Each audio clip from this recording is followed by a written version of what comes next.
Summit Avenue begins on the edge of downtown St. Paul, just below Cathedral Hill, and stretches for nearly 5 miles through some of St. Paul's most historic neighborhoods, before it ends at Monument Park on the Mississippi River. On the end of Summit near downtown, at the intersection of Summit, Western, and Portland Avenues, there are two small, well-manicured parks. The surrounding houses are all large, and generally in excellent condition.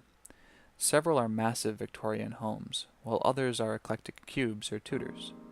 When I visited this area, I saw many people out enjoying the day, biking or walking their dogs. Most were well dressed and appeared to be comfortable in the area.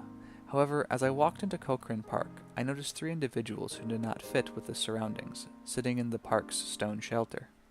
They appeared to be homeless. All three men were wearing ragged clothing and carried several plastic bags. One had a bicycle which had been heavily used, and another was drinking out of a bottle in a brown paper bag.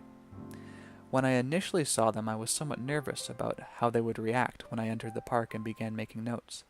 However, they seemed to have absolutely no interest in what I was doing. My next thought was about how and why they'd come to this location. I wanted to know how they felt about the abundant affluence on all sides. I also wondered how other people in the area felt about their presence. Finally, I was deeply saddened by the obvious inequality between these individuals and the people who were living all around them.